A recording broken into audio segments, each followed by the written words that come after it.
Cuando usted quiera. Bueno, para empezar, bueno, les cuento que yo estudié medicina, psicología, psicoanálisis, que es una escuela dentro de la psicología, y después me especialicé en adicciones. Dentro de adicciones, hace muchos años que colaboro en Argentina con todos los programas de Alcohólicos Anónimos, de Al-Anon, de familiares, de NA, de todas las comunidades del programa de 12 Pasos, más o menos para que vean cuál es un poco mi lineamiento, ¿no? Y teniendo en cuenta que para mí una de las herramientas más útiles para la enfermedad del alcoholismo es el programa 12 Pasos, ¿sí? Que yo después les voy a contar por qué lo conozco muy bien el programa. No porque sea alcohólico. Yo tuve se los cuento ahora, yo tuve la posibilidad de estudiar en una universidad en el exterior, y cuando tenía que hacer mis pasantías, una de las cosas que a mí me pedían era que yo tuviera que hacer un programa de 12 pasos. Como todo profesional en ese momento joven y soberbio, me preguntaba por qué me pedían a mí que hiciera un programa de 12 pasos cuando yo no era adicto, ¿no? Y a partir de ese momento de hacer el programa, me enamoré del programa 12 pasos. Creo yo que es la filosofía del siglo XXI, es un programa absolutamente especial. Lo conozco muy pero muy bien, así que bueno, por ahí algunas cosas podremos hablar al respecto. Bueno, pero les quería comentar ese dato de que yo estoy muy al tanto de lo que significa un programa de 12 pasos, sin ser adicto, ¿no? Ahora bien, el tema que tenemos que ver hoy tiene una característica particular, que es cómo explicar lo que le puede pasar a un alcohólico en relación a lo que es lo laboral, si no sabemos qué es un alcohólico, qué le pasa a un alcohólico, qué siente, cómo es su estructura, cómo piensa, qué le pasa a nivel familiar, ¿sí? Por lo tanto, lo primero que vamos a tener que hacer es tratar de entender cómo funciona una persona que padece la enfermedad del alcoholismo. Si no, es imposible hacer una correlación entre alcoholismo y trabajo, ¿sí? Sí podríamos dar una definición interesante de trabajo antes de empezar, y es cómo pensamos el trabajo, ¿no? Si el trabajo o las experiencias laborales, ¿no? Si lo pensamos como algo ligado al malestar, a eso que hago que no me gusta, a esa cuestión que no me da ningún tipo de placer, ¿sí? O si pienso el trabajo como ese acto creativo que en algún punto le da sentido a mi vida, ¿no? Son dos visiones muy distintas. Nosotros vamos a ir por la visión de que el trabajo es esta actitud de creación, esta actitud de poder imaginar, esta actitud de poder de alguna manera conectarse con la misión de uno en la vida, ¿sí? No el trabajo entendido con el sentido capitalista de, bueno, tengo que trabajar, ganar mi dinero y punto, no. Trabajar con la cuestión del trabajo. Ahora bien, yo que he atendido muchísimos alcohólicos y que he dado muchísimas, pero muchísimas, en los últimos 20 años, reuniones abiertas de AA, de Al-Anon. Para empezar, les voy a leer unos pequeños testimonios de Alcohólicos Anónimos para empezar a entender cómo funciona esto de la enfermedad, ¿no? Y qué es la enfermedad del alcoholismo y qué pasa en lo laboral. Ernie, del grupo Estomba. Comencé a beber por timidez y dejé de beber por vergüenza.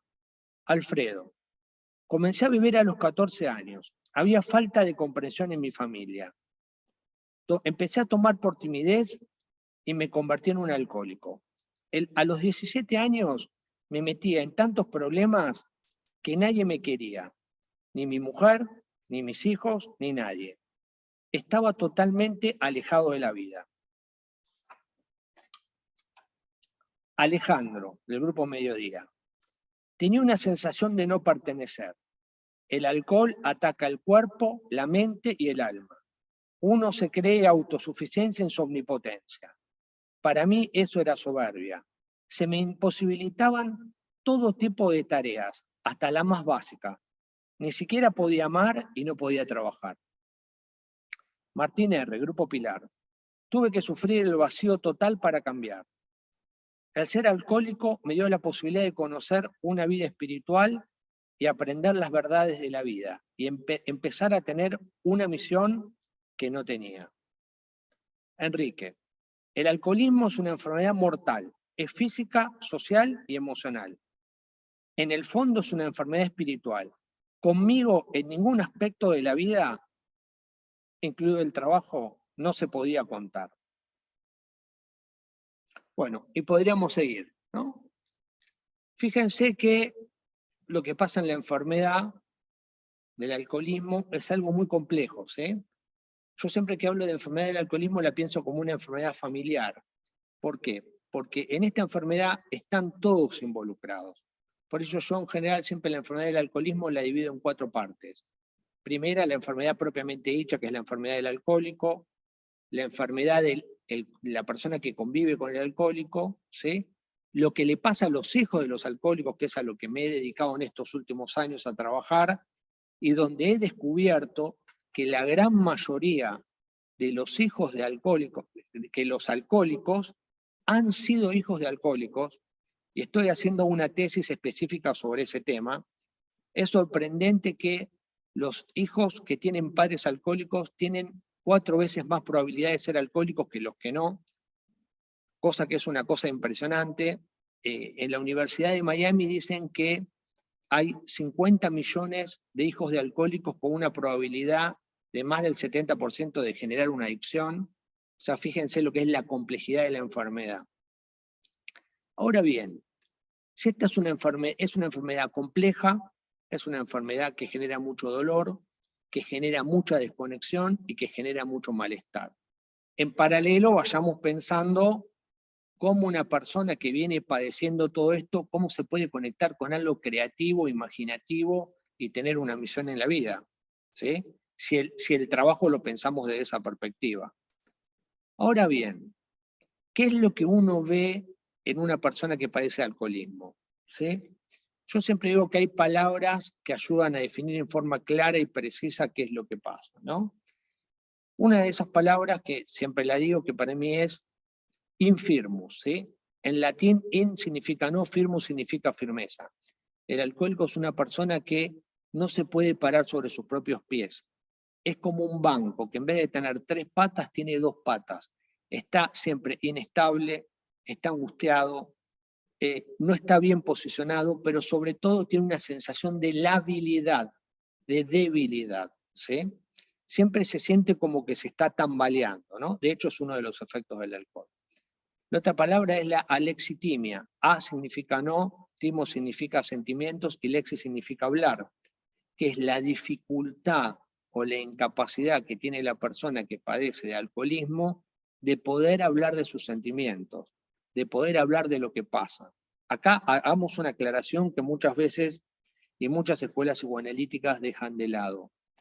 Hoy, todo el paradigma moderno habla del paradigma cuerpo y alma, o cuerpo y mente, ¿sí?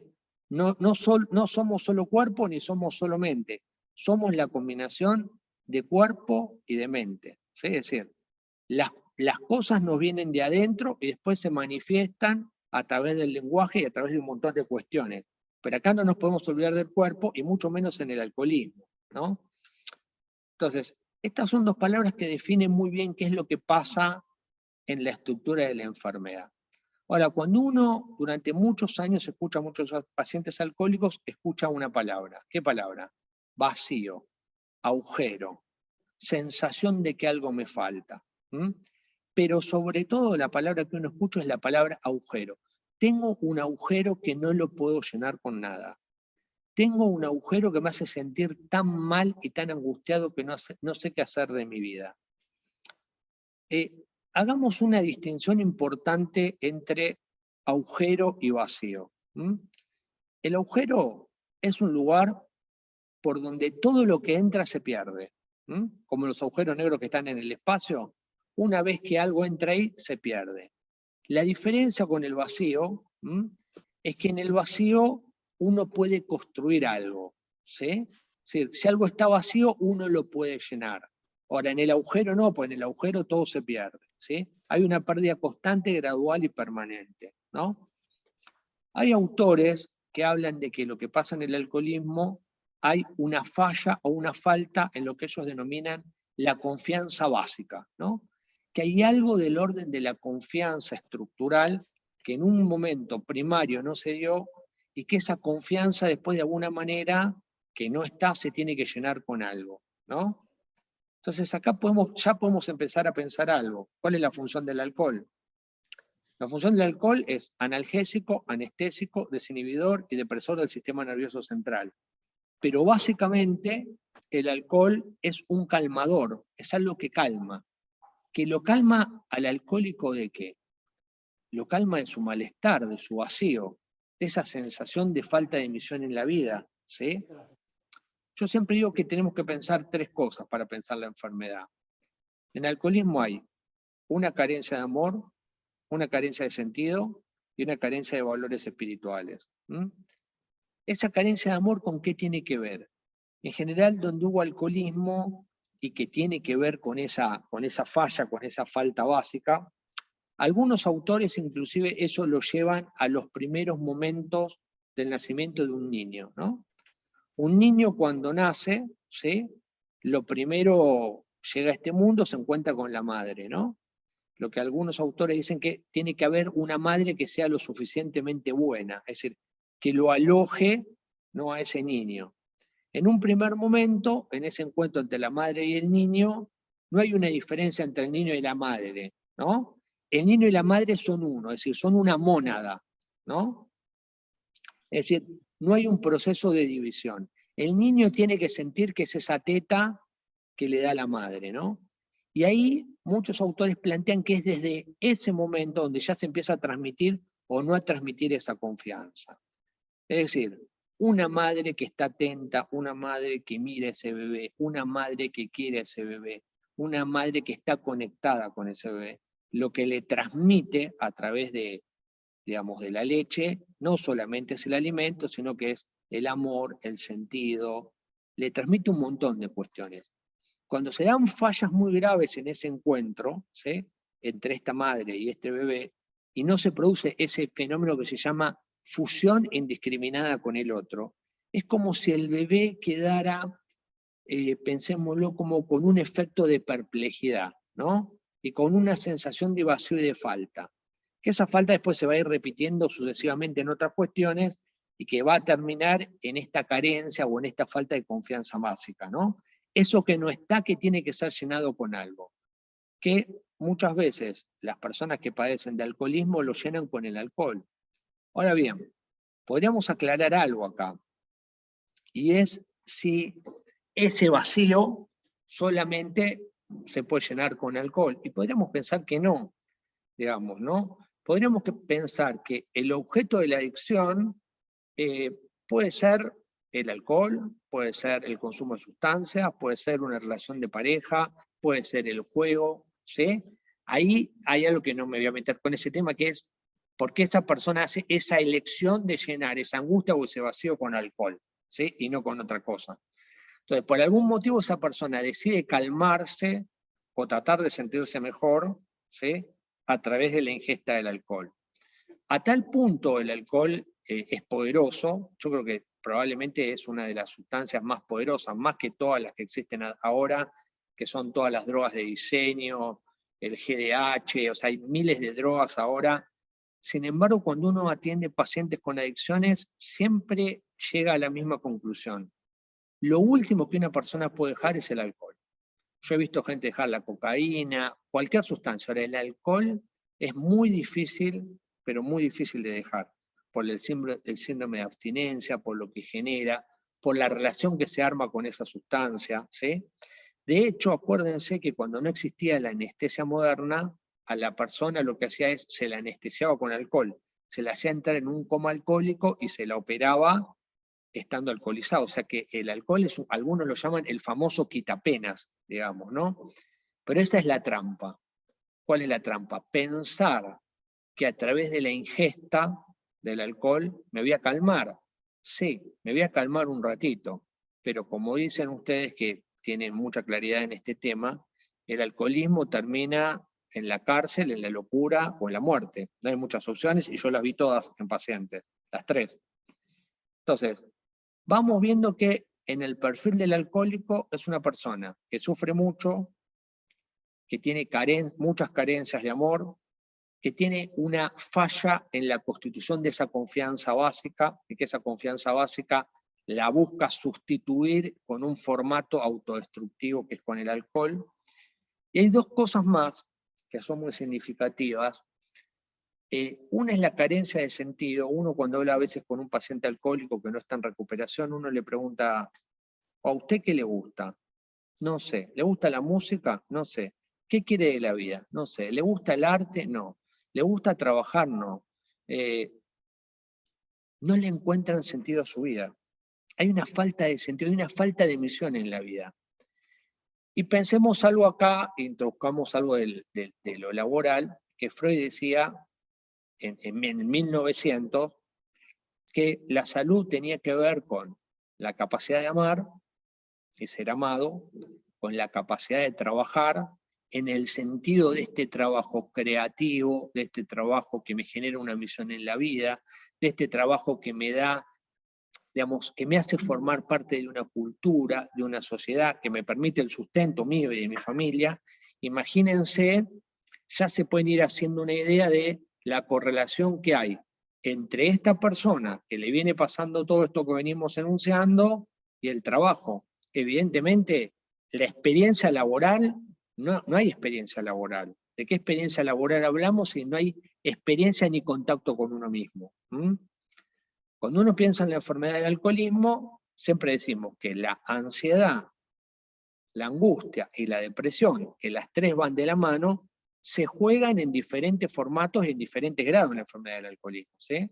Pero que están las tres en algún formato o en algún grado, en todos los casos que yo vi están. O que en el fondo de todo proceso donde hay alcoholismo hay una depresión, sin ninguna duda. Por eso siempre, bueno, después vamos a ver, digamos, lo importante de cómo atacar a la enfermedad. Hasta ahora ya vamos entendiendo que en este perfil de esta persona con todas estas carencias, carencia de sentido, carencia de amor, y también dije carencia de valores espirituales, se los voy a resumir muy fácil. Un día un paciente me dijo, doctor, me siento como un árbol seco, como que no tengo savia interior, como que estoy seco por dentro. Entonces, bueno, yo le sugerí ir a un programa de AA. Es más, si un paciente no va a AA, directamente no lo atiendo. Y cuando él empezó a concurrir a AA, me empezó a decir que empezó a sentir que algo empezaba a circular por adentro de él. Y eso que empezó a circular por adentro de él, él lo llamó que era algo espiritual, algo de un amor incondicional que se jugaba en la participación del grupo, que era lo que él nunca había sentido, ni en su familia originaria de sus padres, ni en la familia que había armado, ni en ningún momento. O sea que la cuestión del aspecto espiritual en la enfermedad del alcoholismo es central. Acá hay otra cuestión que generalmente no se dice, pero acá la vamos a pensar. Si pensamos la psiquiatría clásica, ¿sí? Pensamos en estructuras de personalidad, que van estructuras de menor gravedad a estructuras de mayor gravedad. Las estructuras de menor gravedad podemos decir que son las neurosis, tenemos las neurosis, las perversiones, las patologías narcisistas, las estructuras de borde o la psicosis. ¿Sí? Son, para que lo entiendan fácil, son como estructuras de personalidad. Ahora bien, sobre esta estructura de personalidad es donde se va a montar, ¿sí? O es donde se va a dar la enfermedad del alcoholismo. Por lo tanto, el diagnóstico, la prognosis, el desarrollo y la cura no va a ser igual si el alcoholismo se da en un proceso neurótico que si se da en un proceso narcisista, que si se da en un proceso psicótico. ¿Sí? Esto generalmente no se suele decir. Entonces muchas personas están dando vuelta por distintos lugares porque para mí es fundamental hacer un diagnóstico de estructura y entender en qué estructura está la enfermedad. Hay un libro muy famoso que se llama ¿Y antes del alcohol qué? ¿No? Y acá hay algo fundamental, ¿y antes del alcohol qué? Y antes del alcohol hay una persona que le pasan un montón de cosas, ¿sí? Entonces, hay que preguntarse, ¿no? ¿Qué hay antes del alcohol? Ustedes conocerán perfectamente el concepto de alcohólico seco, ¿no? Esas personas que dejan de tomar, tapan la botella, pero siguen teniendo los mismos problemas, las mismas características, ¿sí? Ahora bien, sigamos un poco con las características del alcohólico. Esto para que lo tengan en cuenta a nivel general. Yo siempre digo que un alcohólico funciona o como un dios caprichoso o como un niño, ¿no? ¿Por qué como un niño? ¿Cómo es un niño? Un niño es omnipotente, un niño tiende a no hacerle caso a los límites, un niño se relaciona de una forma muy particular con la realidad, un niño es soberbio, un niño es caprichoso, un niño quiere hacer lo que él quiere. Entonces, hagámonos una pregunta bastante simple. Si nosotros tenemos una persona adulta, ¿no? Pero que interiormente en la cual está habitando un niño, ¿sí? ¿Cómo hace para habitar o para construir, ¿sí? Ya sea en el plano amoroso o ya sea en el plano laboral? El plano laboral, ¿qué es lo que requiere? Requiere un sentido de sí mismo muy importante, un sentido de autoestima muy importante, un desarrollo de la personalidad y un deseo, ¿no? O sea, en mi caso yo soy psicoanalista, ¿por qué? Porque tengo un profundo deseo de serlo, porque amo lo que hago y porque siempre quise hacer esto. Y siempre estoy comprometido por esto. ¿Por esto de dónde viene? Viene de adentro mío, es una construcción interna mía, que solo se puede sostener si hay un sí mismo. Ahora, ¿qué es lo que pasa en el alcoholismo? Este sí mismo es un sí mismo que está desconstruido, que está arrasado, que está minimizado, que está desvalorizado. ¿Por qué? Porque tenemos a un adulto que está funcionando como un niño. Entonces, ese niño hace un enorme esfuerzo por vincularse con una cuestión afectiva o una cuestión laboral. ¿Cómo se puede enfrentar una persona con una cuestión laboral cuando no tiene autoestima, cuando está totalmente internamente con una falta de sentido, con una falta de valores internos? Por eso uno lo que ve en el alcoholismo es que el alcohólico nunca puede en general conservar sus trabajos. Y además de que no los puede conservar, siempre la culpa de eso es del otro, ¿no? Es porque el jefe tal cosa, el otro jefe tal otra, porque la empresa, porque el capitalismo. El gran problema que tiene el alcohólico es hacerse cargo de sí mismo y ver qué es lo que le pasa.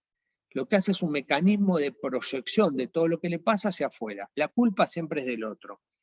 Ustedes piensen algo, si la culpa es del otro, nada tiene solución. Ahora, si el problema no es el otro y el problema soy yo tengo posibilidades de cambiar. Al otro no lo puedo cambiar, pero yo sí puedo cambiar. Entonces, ¿qué es lo que va haciendo el alcohólico? El alcohólico va armando un personaje. Y ese personaje, el combustible que usa, ¿sí? ¿Cuál es? Es el alcohol. Entonces, ¿qué hace el alcohólico? Antes de ir a trabajar o antes de hacer cualquier cosa, dice, bueno, me voy a dar un poquito de ánimo, esto me va a relajar. Y cuando está por llegar a su empresa o a su trabajo o a su lo que fuera, hace lo mismo. Todo el tiempo utiliza lo que cree que es un remedio, cuando en realidad lo que está tomando es un veneno. No porque el alcohol sea un veneno, sino por la relación particular que él arma con esa sustancia. ¿Sí? Una persona que ingiere todo el tiempo alcohol, que no me quiero meter en la cuestión médica porque no es mi idea, ustedes no se pueden imaginar lo que le pasa en el esófago, en el estómago, en el páncreas, en el hígado. Yo he visto hígados de pacientes alcohólicos que parecen como una especie de piedra, que uno no puede entender cómo esa persona está viva a veces, ¿no? O sea, hay un deterioro orgánico estructural. Están en juego todos los procesos, ¿no? Desde la parte del sistema nervioso central, el sistema nervioso periférico, absolutamente está todo en juego en el alcoholismo. Entonces, nos vamos encontrando con una persona que tiene un niño adentro, demandante, que generalmente está triste, que generalmente está angustiado, que generalmente no sabe lo que le pasa, pero algo más complicado aún, que no está conectado con sí mismo, o si lo dijéramos en términos más profundos, que no está conectado con su ser, ¿no? Con quién es, con qué quiere, con cuál es su misión. Y si dijimos que el trabajo está ligado a un proceso creativo, la conexión entre la persona que está consumiendo y ese proceso creativo, sea en lo laboral, sea en lo emocional, sea en la pareja, sea en la relación con los hijos, es absolutamente imposible. Si yo no me conecto conmigo mismo, mucho menos me puedo conectar con el otro. El otro, llámese una persona, el trabajo o lo que fuera. Entonces, la relación que hay entre el alcohólico y el afuera es muy complicada. ¿Por qué? Porque es una relación de proyección. Es una relación donde el alcohólico no se puede hacer cargo de sus sentimientos, de sus emociones y de algo que siempre me ha llamado la atención, y es de sus duelos.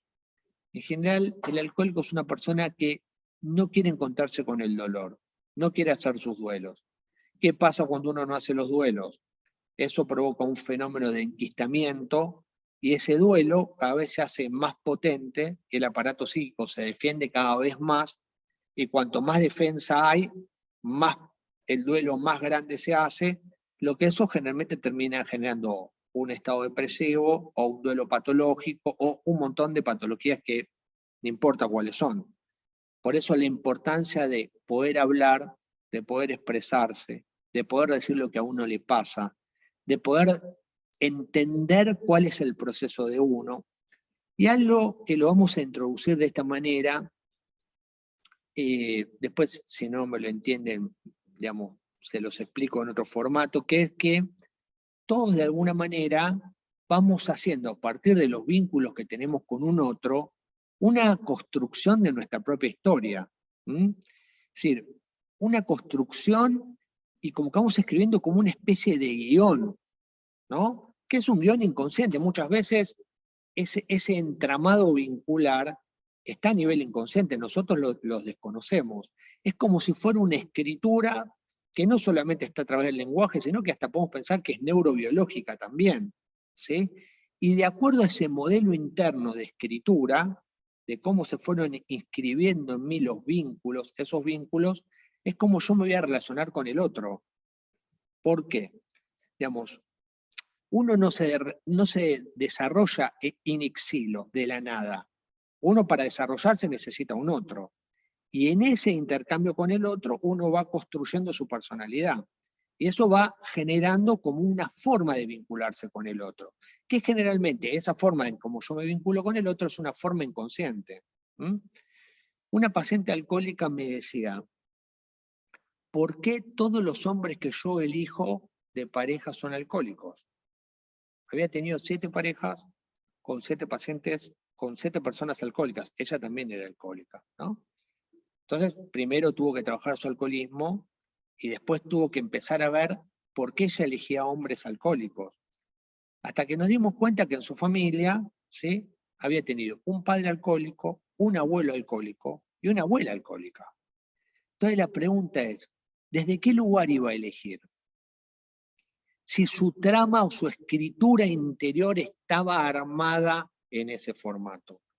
Muchas veces, ¿cuál es la función de un tratamiento del grupo? Es desarmar, desconstruir esa forma de escritura que me lleva al sufrimiento. Eso que algunos filósofos lo llamaban el eterno retorno de lo igual, eso que no deja de repetirse una y otra vez, y que lo único que me hace es sufrir, que está ligado a un guión interno. Entonces, ¿cuál es la función muchas veces del grupo, de un tratamiento? Es poder escribir una historia distinta a la historia con la que vengo. Si no, estoy condenado a la repetición. Entonces, ya nos vamos dando cuenta de algunas cuestiones, ¿no? ¿Cuál es la función del alcohol? ¿Desde qué lugar el alcohólico se relaciona con las cosas? ¿Sí? Y acá nos podemos preguntar, ¿se relaciona o no se relaciona? ¿O con quién se relaciona? ¿Por qué decimos que un alcohólico es soberbio, es omnipotente, es egocéntrico, etcétera, etcétera? Justamente porque no hay conexión, porque no está conectado con su propio ser. porque no está conectado con lo que se llama la biofilia. La biofilia es el amor a la vida. ¿El alcohólico con qué está conectado? Con la pulsión de muerte, con esta cuestión de la autodestructividad, con este proceso de deterioro constante, gradual, progresivo, que termina siempre mal. Entonces, el tema es cómo trabar ese proceso, ¿no? Entonces, espero que puedan ir haciendo el paralelismo. Si el alcohólico está en un camino o en un proyecto de muerte, y estamos hablando de un trabajo en un sentido creativo, imaginativo y productivo, no hay conexión, no hay forma de... ¿Qué experiencia puede tener la persona ahí? No hay forma de conectar con lo laboral.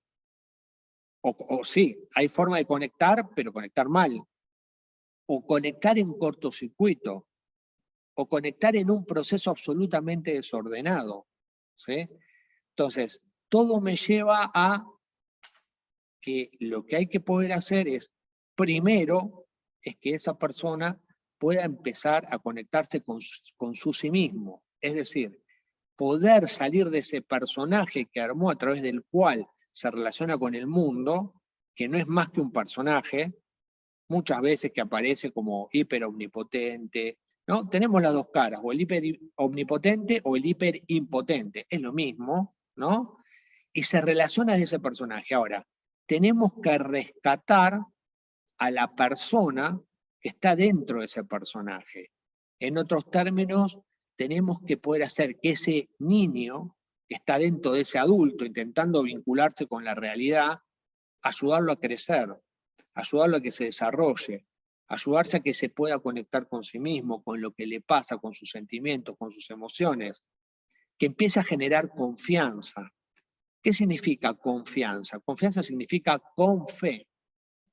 Yo tenía un paciente alcohólico que me decía, yo tengo confianza en que todo va a salir mal. Claramente, ese es el problema del alcoholismo. La fe de que todo va a salir mal y que todo se va a arruinar. Ahora, la confianza o con fe es todo lo contrario. Es pensar que las cosas van a salir bien, que estoy a la altura de, que puedo relacionarme con. Ahora, la única alternativa que tengo para eso es dejar el alcohol. ¿Por qué? Porque, y acá viene la cuestión clave, el alcohol, el alcohólico, ¿con quién está relacionado? ¿Está relacionado con el alcohol? ¿Está relacionado con su mujer? No. ¿Está relacionado con sus hijos? No. ¿Está relacionado con el trabajo? No. ¿Por qué? Porque está relacionado con el alcohol. Porque lo que piensa todo el tiempo, 24/24 y obsesivamente, es en el alcohol. Por eso la importancia del primer paso y del segundo, y de un poder superior, llámese el grupo o lo que fuera, o que me devuelva el sano juicio, o que me declare impotente frente al alcohol. Si no, no tengo alternativa. Si mi primer vínculo es con el alcohol, no puedo tener un vínculo con el trabajo. Es imposible, absolutamente imposible. Entonces, pensemos en lo que pasa un poco inclusive en la familia, para profundizar un poco. Cuando uno ve muchos pacientes se va dando cuenta de ciertas cosas. Yo siempre me di cuenta de lo siguiente. Pensemos una estructura típica, no importa hombre, mujer, no nos metamos con el tema de género. El alcohólico mira la botella. La mujer mira al alcohólico, los hijos no saben dónde miran. Conclusión de la historia, todos están perdidos. El alcohólico con el alcohol, la mujer con el alcohólico y los hijos de los alcohólicos están totalmente perdidos. De hecho, en los últimos años yo me he dedicado a investigar sobre el tema de los hijos de los alcohólicos y he escrito 2 libros sobre esta cuestión.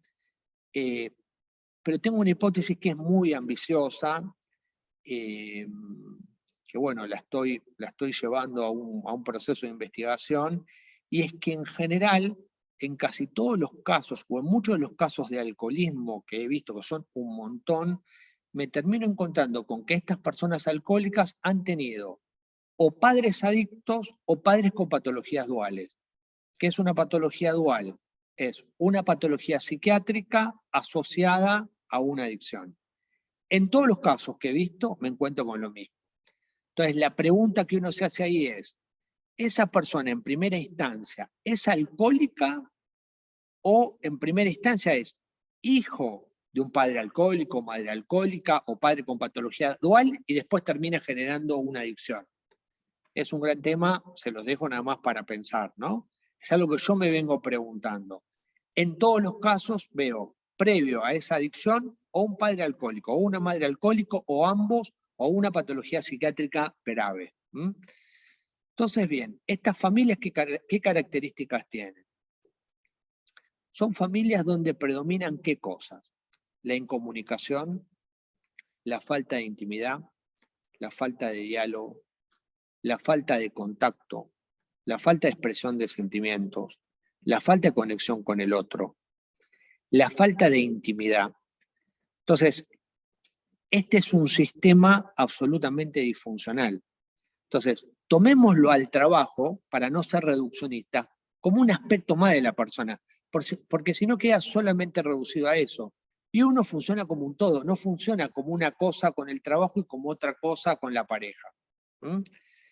Hay un autor muy fascinante que se llama Konrad Lorenz, Premio Nobel de Medicina en el año 1963, que él acuñó un término que se llama inversión de la naturaleza.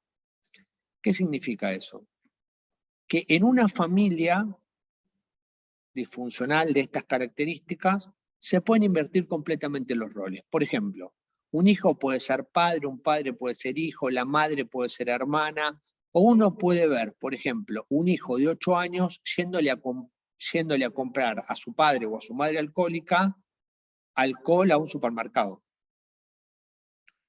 Este médico que se dedicó a estudiar la conducta comparativa del hombre con los otros animales, lo que observó que digamos, la única especie que se da esta inversión de roles es en la especie humana. En ninguna otra especie que él estudió vio lo que él denominó inversión de la naturaleza, que un hijo puede estar funcionando como un padre o un padre como un hijo, ¿no? Me acuerdo una niña que su mamá estaba alcoholizada en el dormitorio, en su cama, y ella bailaba alrededor de la cama para tratar de ponerla contenta a su madre, que estaba pobre en un proceso de alcoholismo y no podía salir, ¿no? Y ahí la niña funcionaba más como una madre que como una niña. Estaba tratando por todos los medios de ver a esa madre contenta, ¿no? Entonces, imagínense que la forma en que yo me vinculo con el mundo, cuando hablo del mundo el mundo es una pareja, es el trabajo, ¿sí? Para no hacer una sobresimplificación aburrida, cuando yo me conecto con lo que está afuera, con cómo yo estoy conectado conmigo. Y pensemos que todos los cables de conexión, cuerpo y mente en el alcoholismo, es como si estuviesen cortados. Es como si de alguna manera estuvieran muchas veces o cortados o en cortocircuito, ¿no? Entonces, ¿cuál es nuestra tarea?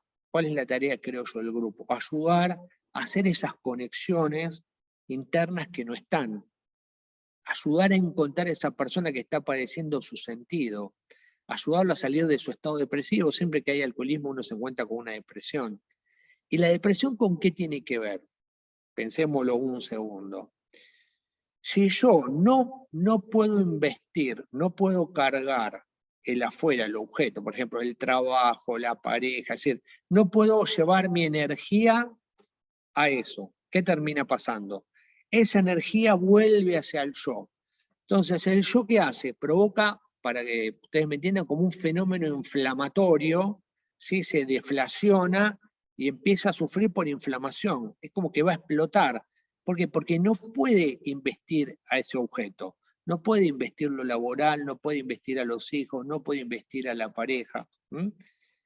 ¿Qué es la depresión? Sino de alguna manera que toda esa energía queda acumulada en el yo y el yo queda inhibido, el yo queda paralizado, coagulado, congelado. Últimamente se están estudiando muchas cosas en la ciencia moderna y muchos paradigmas están cayendo. ¿Y por qué les hablo de energía? Porque uno parece energía como una palabra poco científica. y los voy a sorprender porque no lo es, cuando siempre se viene estudiando cuál es la menor, digamos, la menor dimensión de la materia, ¿sí? Cuando se llegó al átomo, se pensó que el átomo era la forma en que más se podía dividir la materia. Imagínense una piedra que la vamos subdividiendo en pedacitos, ¿sí?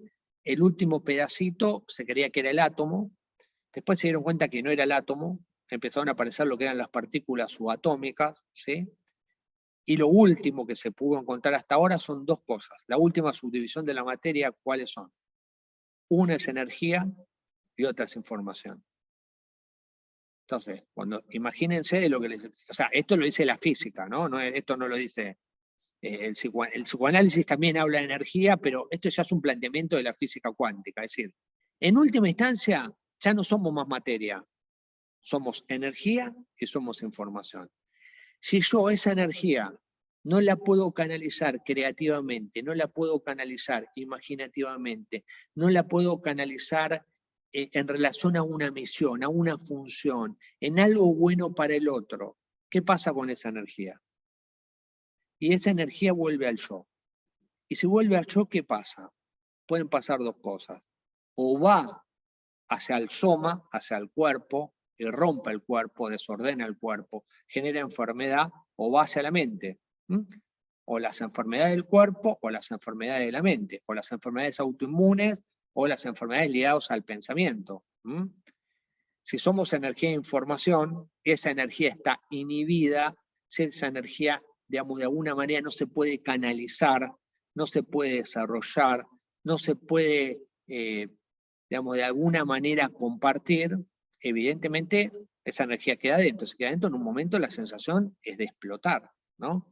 Entonces, cuando ustedes me plantearon, que me parece muy interesante esto de cómo en la experiencia de una persona que padece de alcoholismo con un trabajo, es exactamente muy parecida a lo que le pasa con una pareja o a lo que le pasa con un hijo. ¿Por qué? Porque esto implica algo que lo vamos a llamar posición subjetiva. Es decir, ¿cuál es la posición que yo como sujeto tengo en relación a la vida, o al otro, o al trabajo, o a lo que sea? No es que yo tenga una posición con lo laboral, una posición con mis hijos, una posición... No, la posición es una. Y esa posición en general es una posición de tipo inconsciente. O sea que todavía más complejo, porque si es inconsciente la desconozco. Entonces, una de las misiones fundamentales es tratar de entender cómo funciono. ¿Por qué? Digamos, ¿por qué una mujer, todos los vínculos que tiene son con un alcohólico? Hay algo que se repite una y otra vez, que tiene un sentido. Bueno, habrá que buscar cuál es el sentido. ¿Por qué no puedo parar de tomar una y otra vez? Estoy en un camino de autodestrucción constante y permanente, donde todos me quieren detener y yo no quiero parar. Tiene que haber algo que me está pasando por lo cual yo voy en ese camino. ¿Por qué hay gente que construye cosas y hay gente que destruye cosas? ¿O por qué yo destruyo mis cosas? ¿Qué me pasa que voy en ese camino? En ese camino que algunos lo llamaron pulsión de muerte, otros lo llamaron pulsión necrofílica, otros lo llamaron el camino de la autodestructividad. Algo me pasa que voy encaminado en esa repetición, ¿no? Un paciente me decía, si yo, doctor, si yo llego a recaer, usted córteme los brazos. Y yo le digo, ¿por qué me dice eso? Porque cuando yo recaigo, me dirijo hacia un precipicio, y de ese precipicio me voy a caer. Pero a mí no me preocupa caerme yo, sino lo que me preocupa es que yo abro los brazos, todos mis familiares me quieren detener para que no me caiga por el precipicio, y yo me llevo puesto a todos, a mi mujer, a mis hijos, a mi padre, a mi madre, por eso córteme los brazos. Acá donde nosotros tenemos que entender cuál es la dimensión de la enfermedad. Yo creo que hay una banalización en pensar cómo funciona la enfermedad del alcoholismo. Siempre se piensa que hay otras cosas, no sé qué, otras drogas que tienen más prensa, son más complejas. Yo creo que no.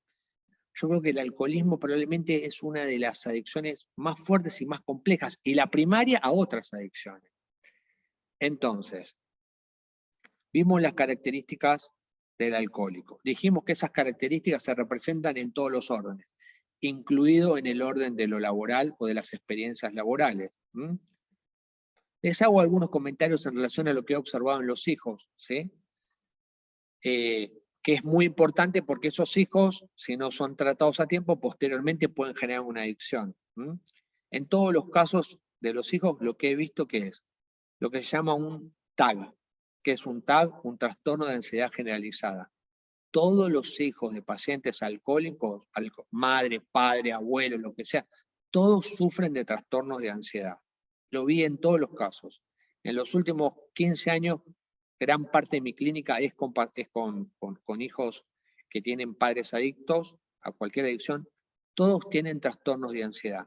Todos tienen lo que se denomina síndrome de corazón de soldado o síndrome de hipervigilancia. ¿Qué significa? El síndrome de corazón de soldado se estudió en la guerra de Vietnam.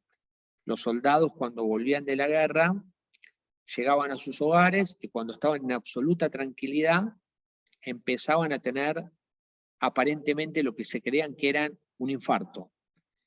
Entonces los empiezan a estudiar y se dan cuenta que no tenían ningún problema cardíaco. Entonces lo empiezan a llamar a algunos falso infarto.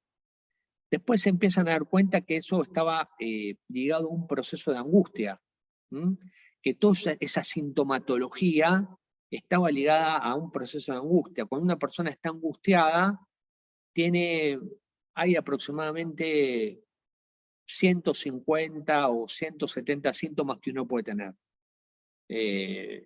Hipertensión, sudoración, parestesias, 100 síntomas, mareo, lo que ustedes quieran. ¿Sí? Entonces, ahí se empezó a estudiar lo que se llamó el síndrome del corazón de soldado, que se daba cuando la persona ya estaba tranquila, cuando ya había salido del trauma. Entonces, ahí, cuando se quedaba tranquila, que aparentemente ya había pasado la guerra, él seguía sintiendo que estaba en la guerra. Por eso aparecía lo que hoy también se llama el famoso panic attack o ataque de pánico, que tiene esos síntomas que muchos conocerán. Bueno, los hijos de alcohólicos en general, esos síntomas los tienen todos. ¿Por qué? Porque en un hogar donde hay alcoholismo, lo que termina pasando es que siempre hay un estado de alerta constante porque uno nunca sabe qué va a pasar. Si sea la madre, el padre o el que venga, siempre es un estado de alerta permanente y constante. Entonces se genera ese síndrome de corazón de soldado. Y siempre digo que en los hijos hay tres cosas que también se dan igual que en el alcohólico. Tres dificultades claves.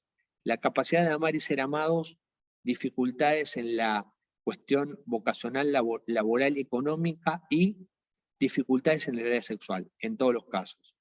Y lo último, pues es infinito el tema, no sé ni cuánto tiempo, cómo voy de tiempo, pero bueno, una cosa más que no me metí.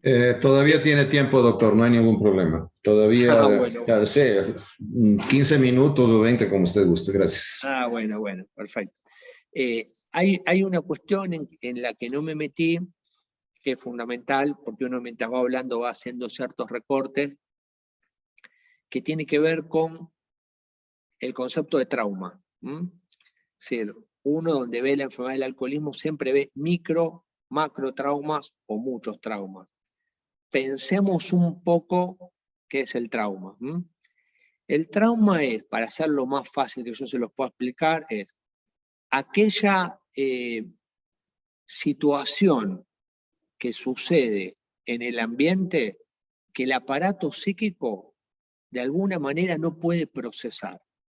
Hay algo que aparece, que irrumpe, y el aparato psíquico no sabe qué hacer, vamos a llamarlo, con esa energía. Entonces, el aparato psíquico busca darle un lugar. Supongamos un abuso sexual, por ejemplo, ¿no? Un niño que es abusado sexualmente, eso genera una energía que el chico no sabe dónde ponerla, no le encuentra palabras, no sabe de qué se trata, no sabe por qué le está pasando, él no entiende nada. Esa energía que se llama energía libremente flotante, ¿sí? Es lo que genera el trauma, ¿sí?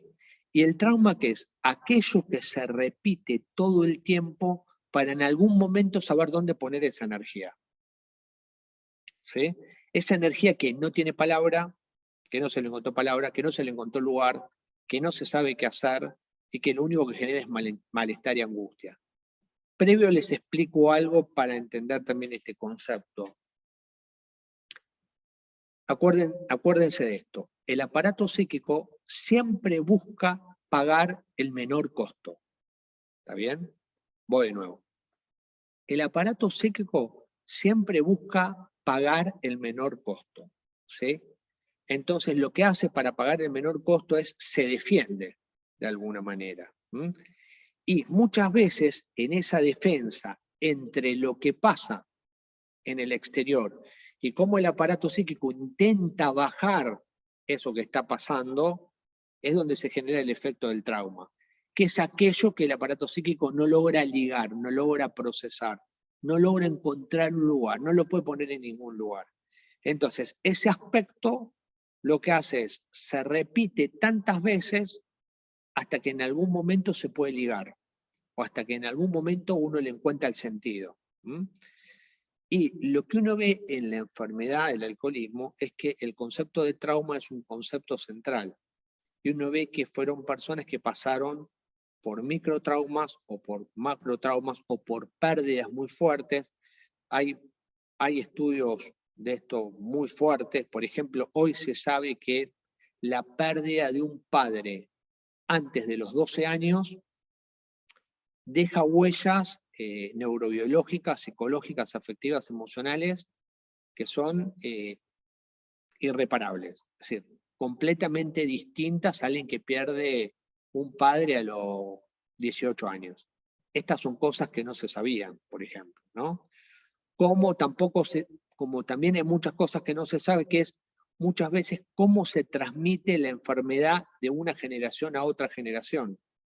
Hoy hay estudios con ratas, con animales, que muestran que cierta conducta desadaptada o cierto hecho traumático se puede repetir hasta una quinta generación y no se sabe cómo. Se sabe que se repite, pero no se sabe cómo. Y se sabe que no es genético. Acá otra gran cosa a tener en cuenta de los nuevos paradigmas, ¿no? De lo que es la psiconeuroinmunoendocrinología, ¿sí? Siempre se pensó que los genes o que la genética era absolutamente algo inmodificable. De hecho, están estudiando si en el alcoholismo hay un gen, en el alelo 76. Nunca le terminan de contar la vuelta, evidentemente, yo creo que es algo, pero siempre están estudiando a ver si hay algo genético. Pero es lo que se sabe, que para mí sí, eso es altamente disruptivo, y es que la genética, tal cual como se entendía como algo inmodificable, hoy se sabe que pensamientos, emociones, sentimientos, cambian la materia, es decir, cambian la genética. ¿En dónde se está estudiando esto? En la enfermedad del cáncer. Hay muchos cánceres en remisión que no tienen ninguna explicación, ¿sí? Es decir, se modifica algo en el código genético a través de diferentes técnicas, un montón de cuestiones que se usan, donde algo que se creía que era inmodificable, que eran los genes, sin embargo se ve que eso se puede de alguna manera modificar. Volviendo, y para dejar una idea general, por ahí después en otro momento podemos hacer cosas más específicas. Pensemos lo siguiente: una persona que está padeciendo, que está angustiada, que está con dolor, que está con una falta de confianza básica estructural, que no se siente valioso, que arma un personaje, que arma una estructura que no es él, un falso self, un como si fuera pero que no es. Y con esas herramientas sale al mundo. Y con esas herramientas va a buscar un trabajo. Y con esas herramientas va a buscar una pareja. Y con esas herramientas va a tener un hijo. ¿Desde qué lugar lo va a hacer? Desde un solo lugar. Desde el lugar del déficit. Desde el lugar de no poder sostener. ¿Qué es lo que le pasa a un alcohólico con sus experiencias laborales cuando uno lo escucha? Son todas complejas, desastrosas, o para ser muy exitoso, tiene que estar muy alcoholizado todo el tiempo. Entonces por ahí le va muy bien, gana mucha plata, pero tiene un hígado cirrótico. ¿Sí? Entonces, acá la clave ¿cuál es? Es cómo ayudar a esta persona con toda esta problemática a, de alguna manera, salir de un proceso autodestructivo.